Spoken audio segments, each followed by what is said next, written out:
June 1944. The final battle has begun. Massive assault, or for France, rescue forces have started to surge away from the shores of Old England. This is how, on the 6th of June, General de Gaulle, speaking on the BBC for the last time, told France that D-Day had dawned. The previous evening, a huge fleet had put to sea and was sailing for Normandy.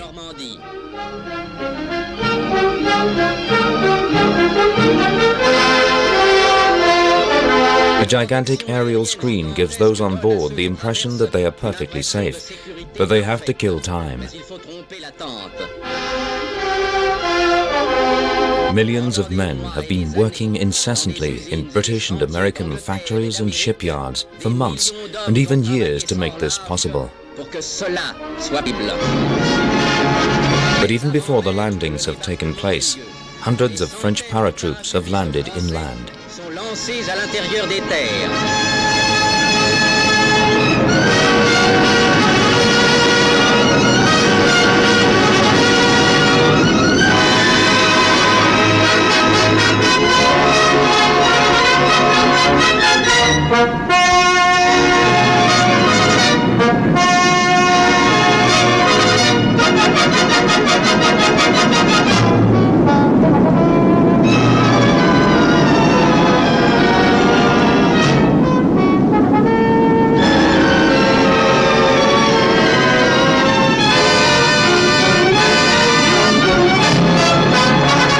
The enemy responds.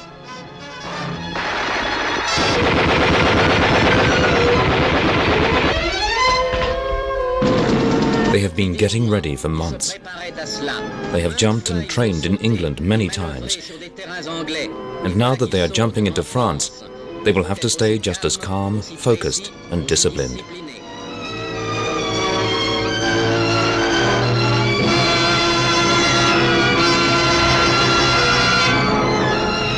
It is the Germans' turn to be on the receiving end of tactics which they have often used successfully themselves.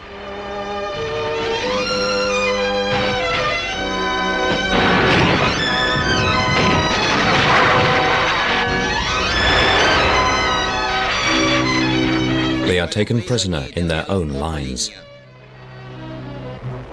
The paratroops have joined up with the French forces of the interior, soon to be known simply as the FFI, the ones who have been fighting since the start, not those who joined at the last minute, who now go into open combat for the first time. Underground work has had its day. At first sight, there are only skirmishes and individual struggles of no great size. Yet 1,000 such battles have meant that the Americans were astounded to find the roads of Brittany clear and open to them after their breakthrough at Avranches, so that their armored columns could forge ahead as far as Brest without firing a shot, because thousands of men like these decided to fight, unrestricted by any laws of man. Alert! The Germans guarding the coast are unaware of the amazing struggle going on behind their backs. But in front of them, the Allied fleet has been spotted at sea. They will now have to make the most of this vaunted system of defense.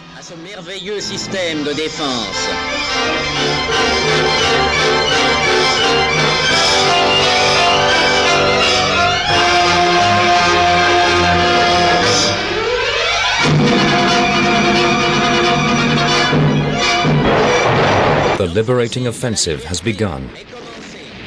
The heavy guns which defend the Atlantic Wall are soon silenced. The guns of the British, American, and French navies bombard the enemy fortifications without respite.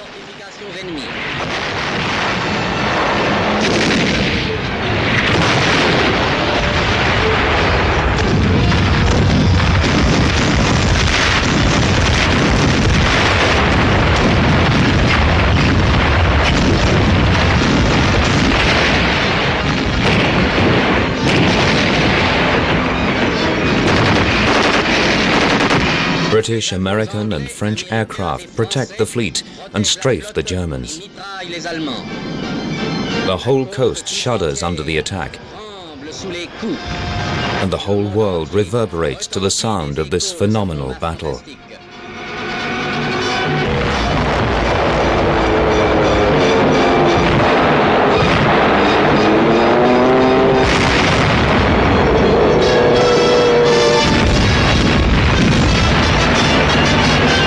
last, the assault.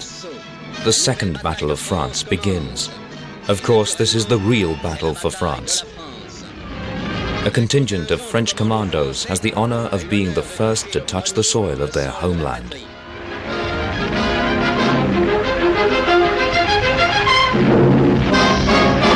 The Americans have to gain control of a particularly difficult sector.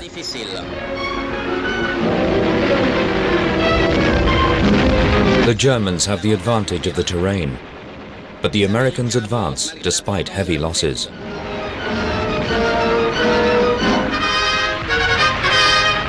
If they can throw the Americans back into the sea, all may yet be well for them.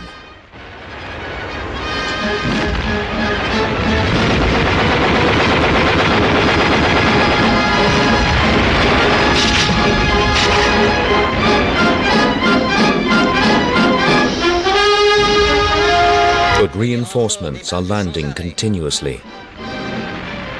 How many of them were not lucky enough to make it ashore? The wounded must be cared for, and the huge resources of the medical corps swing into action.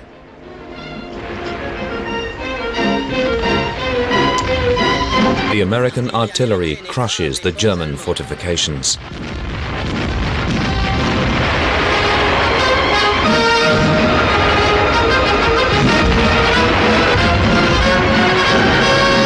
The Germans surrender.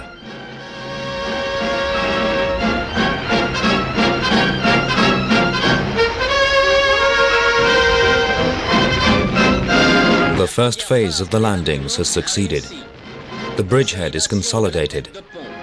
The heavy equipment can be landed.